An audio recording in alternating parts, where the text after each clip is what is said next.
Arguments are a part of every relationship, especially with your partners and loved ones. However, things have just gotten a little crazier with the pandemic. We're all cooped up within the four walls of our homes with no outlet or distraction. The stress of COVID-19 has seeped into the one thing it can: our marriages. A study in America revealed that 34% married men and women report that the pandemic has increased the stress in their marriage. In this episode, we cover a few questions to ask yourself when you catch yourself arguing endlessly with your spouse.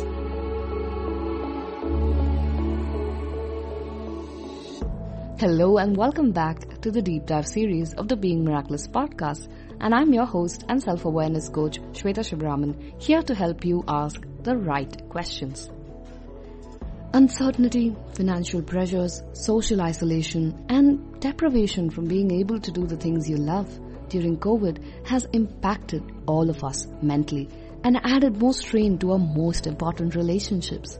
This usually translates to never-ending arguments about the smallest of things. When we fight, we say a lot of things we never intended, and we dampen our relationships unnecessarily. We say things we don't mean and fail to express the things that matter most. In relationships that matter, I always say this: weigh your words with intent deliberation, because once you utter them, you can never take them back. Here are a few questions you can ask yourself the next time you find yourself arguing. 1. What don't I know? The biggest reason most arguments happen is we think we know everything. We think we know the underlying motives and intentions of the other person, but most of the time we are wrong.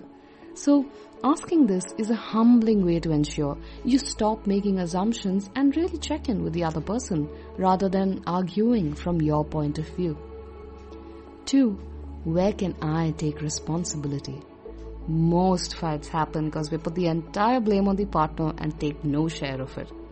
Where are you partly to blame? Acknowledging that can help diffuse arguments faster. 3. What is the outcome I desire from this conversation? Another way of asking this is probably, is this fight even worth it? What am I hoping to gain from this fight? If it's not much, maybe you can drop the argument that leads neither of you anywhere. 4. Can I communicate it in better ways? When we yell and attack, almost nothing gets through. Think about it. When have you taken anything constructively when it's forced down your throat? So ask yourself, how else can you constructively communicate the same message? 5. What is the unexpressed need that I can consider? A lot of times when we fight, there's an underlying need that's often unexpressed. Is it a call for love, attention, acceptance, understanding, affection? Understanding the unexpressed need can help you respond better and stay connected. I often say this: relationships are not the happily ever after portrayed in books and movies.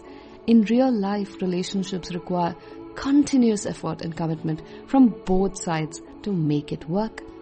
Don't let the negativity in the environment to spill over to your relationship as well. Instead, deep dive into these aspects and find answers within. If you'd like more one-on-one support with me as your coach, reach out to me for a free 30-minute discovery session and experience how self-awareness coaching can bring about innermost shifts in your life and relationships. Until we meet again, this is Shweta Shibraman signing off, hoping you have a fabulous weekend.